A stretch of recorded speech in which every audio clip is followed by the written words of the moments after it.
ഒന്ന് രാജാക്കന്മാർ 16. ബയശയ്ക്ക് വിരോധമായി ഹനാനിയുടെ മകൻ യേഹൂവിന് യഹോവയുടെ അരുളപ്പാടുണ്ടായതെന്തെന്നാൽ, ഞാൻ നിന്നെ പൊടിയിൽ നിന്നുയർത്തി എൻ്റെ ജനമായ ഇസ്രായേലിന് പ്രഭുവാക്കി വെച്ചു. നീയോ യൊരോബെയാമിൻ്റെ വഴിയിൽ നടക്കുകയും തങ്ങളുടെ പാപങ്ങളാൽ എന്നെ കോപിപ്പിക്കത്തക്കവണ്ണം എൻ്റെ ജനമായ ഇസ്രായേലിനെ കൊണ്ട് പാപം ചെയ്യിക്കുകയും ചെയ്യുകയാൽ, ഇതാ ഞാൻ ബയശയെയും അവൻ്റെ ഗൃഹത്തെയും അശേഷം അടിച്ചു വാരിക്കളയും. നിന്റെ ഗൃഹത്തെ നെബാത്തിൻ്റെ മകനായ യൊരോബെയാമിൻ്റെ ഗൃഹത്തെ പോലെയാക്കും. ബയശയുടെ സന്തതിയിൽ പട്ടണത്തിൽ വെച്ച് മരിക്കുന്നവനെ നായ്ക്കൾ തിന്നും, വയലിൽ വെച്ച് മരിക്കുന്നവനെ ആകാശത്തിലെ പക്ഷികൾ തിന്നും. ബയശയുടെ മറ്റുള്ള വൃത്താന്തങ്ങളും അവൻ ചെയ്തതും അവൻ്റെ പരാക്രമ പ്രവർത്തികളും ഇസ്രായേൽ രാജാക്കന്മാരുടെ വൃത്താന്ത പുസ്തകത്തിൽ എഴുതിയിരിക്കുന്നുവല്ലോ. ബയശ തൻ്റെ പിതാക്കന്മാരെ പോലെ നിദ്ര പ്രാപിച്ചു, അവനെ തിർസയിൽ അടക്കം ചെയ്തു. അവൻ്റെ മകൻ ഏല അവന് പകരം രാജാവായി.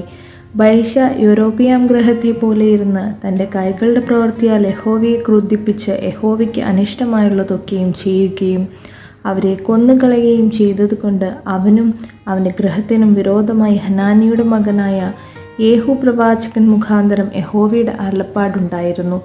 യഹൂദ രാജാവായ ആസയുടെ 26-ാം ആണ്ടിൽ ബയശയുടെ മകൻ ഏല ഇസ്രായേലിൽ രാജാവായി തിർസയിൽ 2 സംവത്സരം വാണു.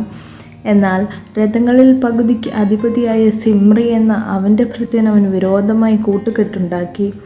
അവൻ തിർസയിൽ തിർസ രാജധാനി വിചാരകനായ അർസയുടെ വീട്ടിൽ കുടിച്ച് ലഹരി പിടിച്ചിരിക്കുമ്പോൾ, സിമ്രി അകത്ത് കടന്ന് യഹൂദ രാജാവായ ആസയുടെ 27-ാം ആണ്ടിൽ അവനെ വെട്ടിക്കൊന്ന് അവന് പകരം രാജാവായി. അവൻ രാജാവായി സിംഹാസനത്തിൽ ഇരുന്ന ഉടനെ ബയശയുടെ ഗൃഹത്തെ മുഴുവനും നിഗ്രഹിച്ചു. അവനാകട്ടെ അവൻ്റെ ചാർച്ചക്കാർക്കാകട്ടെ പുരുഷപ്രജയായ ഒന്നിനെയും അവൻ ശേഷിപ്പിച്ചില്ല.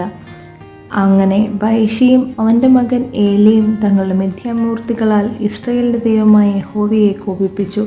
തങ്ങൾ ചെയ്തതും ഇസ്രായേലിനെ കൊണ്ട് ചെയ്യിച്ചതുമായ സകല പാപങ്ങളും നിമിത്തം യഹോവ യേഹൂ പ്രവാചകൻ മുഖാന്തരം ബയശയ്ക്ക് വിരോധമായി അരുളി ചെയ്ത വചനപ്രകാരം സിമ്രി ബയശയുടെ ഭവനത്തെ മുഴുവനും നിഗ്രഹിച്ചു കളഞ്ഞു.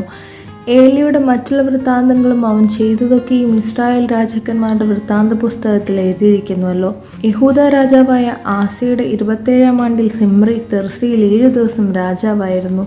അന്ന് പടജ്ജനം ഫെലിസ്ത്യർക്കുള്ള ഗിബ്ബെഥോൻ നിരോധിച്ചിരിക്കുകയായിരുന്നു. സിമ്രി കൂട്ടുകെട്ടുണ്ടാക്കി രാജാവിനെ കൊന്നുകളഞ്ഞു എന്ന് പാളയം ഇറങ്ങിയിരുന്ന പടജ്ജനം കേട്ടപ്പോൾ, എല്ലാ ഇസ്രായേലും അന്ന് തന്നെ പാളയത്തിൽ വെച്ച് സേനാധിപതിയായ ഒമ്രിയെ ഇസ്രായേലിന് രാജാവാക്കി വാഴിച്ചു. ഉടനെ ഒമ്രി എല്ലാ ഇസ്രായേലുമായി ഗിബ്ബെഥോൻ വിട്ടുചെന്ന് തിർസയെ നിരോധിച്ചു. പട്ടണം പിടിപ്പെട്ടു എന്ന് സിമ്രി കണ്ടപ്പോൾ രാജധാനിയുടെ ഉൾമുറിയിൽ കടന്ന് രാജധാനിക്ക് തീവെച്ച് അതിൽ മരിച്ചു കളഞ്ഞു. അവൻ യൊരോബെയാമിൻ്റെ വഴിയിലും അവൻ ഇസ്രായേലിനെ കൊണ്ട് ചെയ്യിച്ച പാപത്തിലും നടന്ന് യഹോവയ്ക്ക് അനിഷ്ടമായുള്ളത് പ്രവർത്തിച്ചു. ഇങ്ങനെ താൻ ചെയ്ത പാപങ്ങൾ നിമിത്തം തന്നെ സിമ്രിയുടെ മറ്റുള്ള വൃത്താന്തങ്ങളും അവനുണ്ടാക്കിയ കൂട്ടുകെട്ടും ഇസ്രായേൽ രാജാക്കന്മാരുടെ വൃത്താന്ത പുസ്തകത്തിൽ എഴുതിയിരിക്കുന്നുവല്ലോ. അന്ന് ഇസ്രായേൽ ജനം 2 ഭാഗമായി പിരിഞ്ഞു. പാതിജനം ഗീനത്തിൻ്റെ മകനായ തിബ്നിയെ രാജാവാക്കേണ്ടതിന് അവൻ്റെ പക്ഷം ചേർന്നു. പാതിജനം ഉമ്രിയുടെ പക്ഷം ചേർന്നു. എന്നാൽ ഉമ്രിയുടെ പക്ഷം ചേർന്ന ജനം ഗീനത്തിൻ്റെ മകനായ തിബ്നിയുടെ പക്ഷം ചേർന്ന ജനത്തെ തോൽപ്പിച്ചു. അങ്ങനെ തിബ്നി പട്ടുപോകുകയും ഒമ്രി രാജാവാകുകയും ചെയ്തു. യഹൂദ രാജാവായ ആസയുടെ 31-ാം ആണ്ടിൽ ഒമ്രി ഇസ്രായേലിൽ രാജാവായി 12 സംവത്സരം വാണു. തിർസയിൽ അവൻ 6 സംവത്സരം വാണു. പിന്നെ അവൻ ശമേരിനോട് ശമര്യാമല 2 താലന്ത് വെള്ളിക്ക് വാങ്ങി ആ മലമുകളിൽ പട്ടണം പണിതു. താൻ പണിത പട്ടണത്തിന് മലയുടമസ്ഥനായിരുന്ന ശമേരിൻ്റെ പേരിൻ പ്രകാരം ശമര്യ എന്നു പേരിട്ടു. ഒമ്രി യഹോവയ്ക്ക് അനിഷ്ടമായുള്ളത് ചെയ്തു. തനിക്ക് മുമ്പുണ്ടായിരുന്ന എല്ലാവരേക്കാളും അധികം ദോഷം പ്രവർത്തിച്ചു. എങ്ങനെയെന്നാൽ അവൻ നെബാത്തിൻ്റെ മകനായ യൊരോബെയാമിൻ്റെ എല്ലാ വഴിയിലും ഇസ്രായേലിൻ്റെ ദൈവമായ യഹോവയെ തങ്ങളുടെ മിഥ്യാമൂർത്തികളാൽ കോപിപ്പിക്കത്തക്കവണ്ണം ഇസ്രായേലിനെ കൊണ്ട് പാപം ചെയ്യിച്ച പാപങ്ങളിലും നടന്നു. ഒമ്രി ചെയ്ത മറ്റുള്ള വൃത്താന്തങ്ങളും അവൻ ചെയ്ത പരാക്രമ പ്രവർത്തികളും ഇസ്രായേൽ രാജാക്കന്മാരുടെ വൃത്താന്ത പുസ്തകത്തിൽ എഴുതിയിരിക്കുന്നുവല്ലോ. ഒമ്രി തൻ്റെ പിതാക്കന്മാരെ പോലെ നിദ്ര പ്രാപിച്ചു. ശമര്യയിൽ അവനെ അടക്കം ചെയ്തു. അവൻ്റെ മകനായ ആഹാബ് അവന് പകരം രാജാവായി. യഹൂദ രാജാവായ ആസയുടെ 38-ാം ആണ്ടിൽ ഒമ്രിയുടെ മകനായ ആഹാബ് ഇസ്രായേലിൽ രാജാവായി. ഒമ്രിയുടെ മകനായ ആഹാബ് ശമര്യയിൽ ഇസ്രായേലിനെ 22 സംവത്സരം വാണു. ഒമ്രിയുടെ മകനായ ആഹാബ് തനിക്ക് മുമ്പുണ്ടായിരുന്ന എല്ലാവരേക്കാളും അധികം യഹോവയ്ക്ക് അനിഷ്ടമായുള്ളത് ചെയ്തു.